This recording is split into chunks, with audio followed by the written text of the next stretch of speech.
দিন যত এগোবে আপডেট কিন্তু আসতেই থাকবে কল্যাণী আইটিআই দুর্গাপুজোর।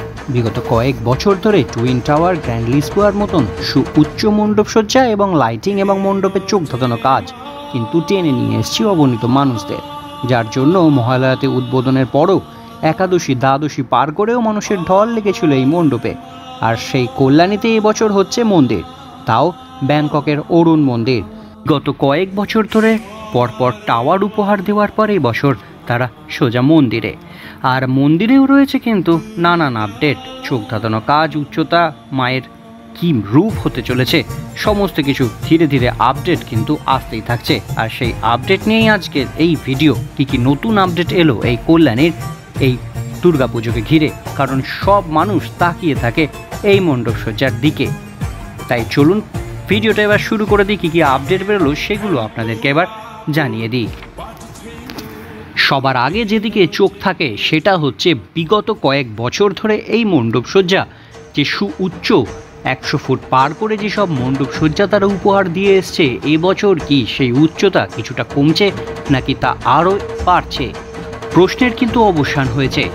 জানা যাচ্ছে প্রায় 160 ফুটের ওপর হতে চলেছে এই মণ্ডপসজ্জা, সেরকমই ভাবনা চিন্তা রয়েছে। আর এই মণ্ডপের আরও এক আপডেট এবছর সাজসজ্জা নিয়ে। বিগত কয়েক বছর ধরে কাঁচের কাজ এখানে আমরা দেখে এসেছি মণ্ডপসজ্জায়, কিন্তু এই বছর এই মণ্ডপসজ্জা হতে চলেছে ঝিনুক দিয়ে। প্রচুর ঝিনুক দিয়ে এই গোটা মণ্ডপসজ্জা এবছর সাজিয়ে তোলা হবে।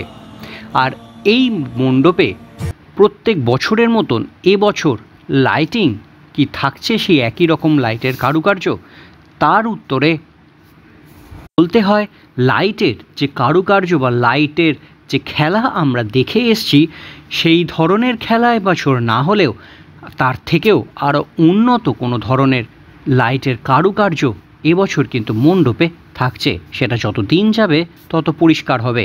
আর এর মধ্যে আরও এক আপডেট রয়েছে, সেটা হচ্ছে দুর্গা প্রতিমা নিয়ে।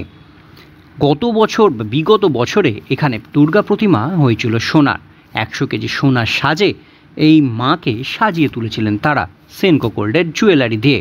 এই বছরও কি সোনার দুর্গা?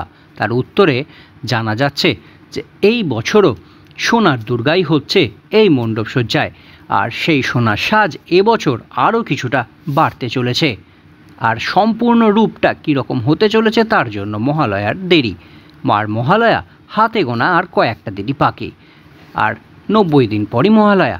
তাই এই কদিন আমরা মণ্ডপসজ্জা কী আপডেট হচ্ছে সেইগুলো যেরকম আপনাদের কাছে জানাতে থাকবো, সঙ্গে আরও পুজোর যেসব আপডেট সেগুলো চ্যানেলে আসতে থাকবে।